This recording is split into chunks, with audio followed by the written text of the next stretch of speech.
ಹುಬ್ಬಳ್ಳಿಯಲ್ಲಿರುವ ನೇಹಾ ನಿವಾಸಕ್ಕೆ ರಾಜ್ಯ ಕಾಂಗ್ರೆಸ್ನ ಉಸ್ತುವಾರಿ ರಣದೀಪ್ ಸಿಂಗ್ ಸುರ್ಜೇವಾಲಾ ಭೇಟಿ ಕೊಟ್ಟಿದ್ದಾರೆ. ಹುಬ್ಬಳ್ಳಿಯಲ್ಲಿ ನೇಹಾ ಹತ್ಯೆಯ ಪ್ರಕರಣಕ್ಕೆ ಸಂಬಂಧಪಟ್ಟಂತೆ ನೇಹಾ ನಿವಾಸಕ್ಕೆ ಕಾಂಗ್ರೆಸ್ನ ಉಸ್ತುವಾರಿ ಸುರ್ಜೇವಾಲಾ ಅವರು ಭೇಟಿಯನ್ನು ಕೊಟ್ಟು ಸಾಂತ್ವನವನ್ನು ಹೇಳಿದ್ದಾರೆ. ನೇಹಾ ಪೋಷಕರಿಗೆ ಧೈರ್ಯವನ್ನು ತುಂಬಿದ್ದಾರೆ. ರಣದೀಪ್ ಸಿಂಗ್ ಸುರ್ಜೇವಾಲಾ ಅವರು ನಿಮ್ಮೊಂದಿಗೆ ನಾವಿದ್ದೇವೆ, ನ್ಯಾಯವನ್ನು ಕೊಡಿಸ್ತೇವೆ ಅಂತ ಹೇಳಿ ನೇಹಾ ಪೋಷಕರಿಗೆ ಭರವಸೆ ಕೊಟ್ಟಿದ್ದಾರೆ. ಬಿಜೆಪಿಯ ನಾಯಕರುಗಳ ಹೇಳಿಕೆಗೆ ಸುರ್ಜೇವಾಲಾ ಅವರು ಟೀಕೆಯನ್ನ ವ್ಯಕ್ತಪಡಿಸಿದ್ದಾರೆ. ಸಾವಿನ ಮನೆಯಲ್ಲಿ ರಾಜಕೀಯ ಮಾಡೋದು ಸರಿಯಲ್ಲ ಅಂತೇಳಿ ಬಿಜೆಪಿಯ ನಾಯಕರುಗಳ ವಿರುದ್ಧ ವಾಗ್ದಾಳಿಯನ್ನು ನಡೆಸಿರುವಂಥದ್ದು. ನಿನ್ನೆಯಷ್ಟೇ ಸಿಎಂ ಸಿದ್ದರಾಮಯ್ಯನವರು ನಿರಂಜನ್ ಅವರಿಗೆ ಕರೆಯನ್ನು ಮಾಡಿದರು. ನೇಹಾ ಅವರ ತಂದೆ ಕಾಂಗ್ರೆಸ್ನ ಕಾರ್ಪೊರೇಟರ್ ಅವರ ಜೊತೆಗೆ ಮಾತನಾಡಿದರು. ಸಾಲು ಸಾಲು ಕಾಂಗ್ರೆಸ್ನ ನಾಯಕರು ಭೇಟಿ ಕೊಟ್ಟಿದ್ರು. ಈಗ ರಾಜ್ಯ ಕಾಂಗ್ರೆಸ್ನ ಉಸ್ತುವಾರಿ ರಣದೀಪ್ ಸಿಂಗ್ ಸುರ್ಜೇವಾಲಾ ಅವರು ನೇಹಾ ಅವರ ತಂದೆ ಮತ್ತು ತಾಯಿಯನ್ನು ಮಾತನಾಡಿಸಿದ್ದಾರೆ. ಅವರಿಗೆ ಸಾಂತ್ವನವನ್ನು ಹೇಳಿಸಿದ್ದಾರೆ. ಕಾನೂನಿನ ಪ್ರಕಾರ ಫಯಾಜನಿಗೆ ತಕ್ಕ ಶಿಕ್ಷೆಯನ್ನು ಕೊಡಿಸ್ತೇವೆ ಅಂತೇಳಿ ಭರವಸೆಯನ್ನು ಕೂಡ ಕೊಟ್ಟಿರುವಂಥದ್ದು. ರಣದೀಪ್ ಸಿಂಗ್ ಸುರ್ಜೇವಾಲಾ ಅವರಿಗೆ ಎಚ್.ಕೆ. ಪಾಟೀಲ್ ಅವರು ಸಾಥನ್ನು ಕೊಟ್ಟಿದ್ದಾರೆ. केवल निरंजन भाई, उनकी धर्मपत्नी, उनके बेटे और उनके परिवार के मन में सदैव रहेगी। वो पूरे कर्नाटक की बिटिया है, थी और सदा रहेगी। उसकी स्मृति हम सब के मन में, उसका मुस्कुराता हुआ वो चेहरा जो एक फूल की तरह निरंजन भाई के आंगन में हमेशा मुस्कुराता था, वो चेहरा हमेशा हमारी स्मृति में रहेगा।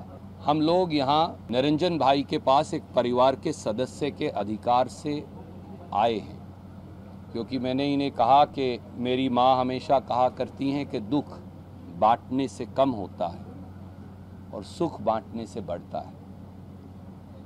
हमें इस बात का अत्यंत दुख है कि एक अपराधी ने हमारी बिटिया को हमसे और अपने परिवार से जुदा कर दिया। पाटिल साहब ने, मुख्यमंत्री सिद्धारमैया जी ने, deputy chief minister D K. Shiv Kumar ji ने और हम सब ने निरंजन भाई को ये कहा है कि आप हमारे फैमिली मेंबर हैं, आप कांग्रेस के परिवार का हिस्सा हैं। इसलिए भी, और अगर कोई और भी होता जो कांग्रेस परिवार का हिस्सा नहीं भी हो, सरकार की ये जिम्मेवारी है कि ಇದೇ ವಿಚಾರಕ್ಕೆ ಸಂಬಂಧಪಟ್ಟಂತೆ ಮತ್ತಷ್ಟು ಡೀಟೇಲ್ಸ್ ಅನ್ನು ಕೊಡ್ತಾರೆ ನಮ್ಮ ಪ್ರತಿನಿಧಿ ಸುನಿಲ್. ದೂರವಾಣಿ ಸಂಪರ್ಕದಲ್ಲಿ ಜಾಯಿನ್ ಆಗಿದ್ದಾರೆ. ಸುನಿಲ್, ನಿನ್ನೆ ಸಿಎಂ ಸಿದ್ದರಾಮಯ್ಯನವರು ಕರೆ ಮಾಡಿದ್ರು.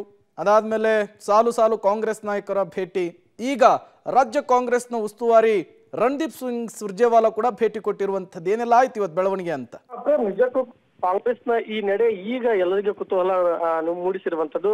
ಯಾಕಂದ್ರೆ ಪ್ರಕರಣ ಆರಂಭದಿಂದಲೂ ಕೂಡ ಈ ಒಂದು ಪ್ರಕರಣವನ್ನ ಸಂಪೂರ್ಣವಾಗಿ ಬಿಜೆಪಿ ಹಿಡಿತಕ್ಕೆ ತೆಗೆದುಕೊಂಡಿತ್ತು. ನೇಹಾ ಮನೆಗೆ ಕಾಂಗ್ರೆಸ್ ನಾಯಕರಿಗಿಂತ ಜಾಸ್ತಿ ಜೆ.ಪಿ. ನಡ್ಡಾ ಅವರ ಆದಿಯಾಗಿ ಬಿಜೆಪಿ ನಾಯಕರು ಭೇಟಿ ಕೊಟ್ಟರು.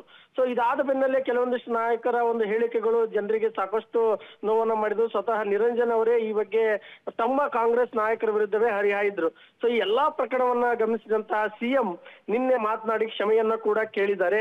ಇದರ ಬೆನ್ನಲ್ಲೇ ಇವತ್ತು ಸುರ್ಜೇವಾಲಾ ಭೇಟಿ ಕೊಟ್ಟು ಸಭೆಯನ್ನ ಮಾಡಿದ್ರು ಬೆಳಗ್ಗೆ. ಅದಾದ ನಂತರ ಸೀದಾ ನೇಹಾ ಮನೆಗೆ ಬಂದು ಸಾಂತ್ವನವನ್ನ ಹೇಳಿದ್ದಾರೆ. ಸೊ ನಾಳೆಯೂ ಕೂಡ ಸಿಎಂ ಭೇಟಿ ಒಂದು ಸಾಧ್ಯತೆ ಇದೆ. ಹೀಗಾಗಿ ಪೊಲೀಸರು ಕೂಡ ಸಕಲ ಸಿದ್ಧತೆ ಮಾಡಿಕೊಳ್ತಾ ಇದ್ದಾರೆ. ಸೊ ಎಲ್ಲದನ್ನ ನೋಡೋದಾದ್ರೆ ಎಲ್ಲೋ ಒಂದ್ ಕಡೆ ನೇಹಾ ವಿಚಾರದಲ್ಲಿ ಕಾಂಗ್ರೆಸ್ ಮೊದಲಿಗೆ ಹೇಳಿಕೆಯನ್ನ ಕೊಟ್ಟು ಇರುಸು ಮುರುಸನ್ನ ಅನುಭವಿಸಿತ್ತು. ಸೊ ಅದನ್ನ ಪ್ಯಾಚಪ್ ಮಾಡುವಂತ ಕಾರ್ಯಕ್ಕೆ ಈಗ ಕಾಂಗ್ರೆಸ್ ಮುಂದಾಗಿರುವಂತದ್ದು. ಈ ಬೆನ್ನಲ್ಲೇ ಸಿಐಡಿ ತನಿಖೆ ಆಗಿರ್ಬೋದು, ವಿಶೇಷ ನ್ಯಾಯಾಲಯ ಸ್ಥಾಪನೆ ಇರ್ಬೋದು. ಸೊ ಈ ಎಲ್ಲಾ ವಿಚಾರಗಳು ಈಗ ಕಾಂಗ್ರೆಸ್ಗೆ ಮನದಟ್ಟಾಗಿರುವ ಹಿನ್ನೆಲೆಯಲ್ಲಿ ಈ ರೀತಿಯಾಗಿ ಒಂದು ಭೇಟಿ ಕಾರ್ಯಕ್ರಮ ನಡೀತಾ ಇದೆ. ಇವತ್ತು ಸುರ್ಜೇವಾಲಾ ಅವರು ಭೇಟಿ ಕೊಟ್ಟರು. ಅವರ ಜೊತೆ ನಾವಿದ್ದೇವೆ, ನೇಹಾ ನಮ್ಮ ಮಗಳು ಅನ್ನೋ ಮುಖಾಂತರ ನಿರಂಜನ್ ಅವರಿಗೆ ಧೈರ್ಯವನ್ನು ತುಂಬಿರುವಂತದ್ದು. Prem. Okay, thank you Sunil ತಮ್ಮೆಲ್ಲ ಮಾಹಿತಿಗಾಗಿ. ನೇಹಾ ನಿವಾಸಕ್ಕೆ ಇವತ್ತು ಸುರ್ಜೇವಾಲಾ ಅವರು ಭೇಟಿ ಕೊಟ್ಟಿದ್ದಾರೆ. ಸಾಂತ್ವನವನ್ನು ಕೂಡ ಹೇಳಿದ್ದಾರೆ ನೇಹಾ ಪೋಷಕರಿಗೆ.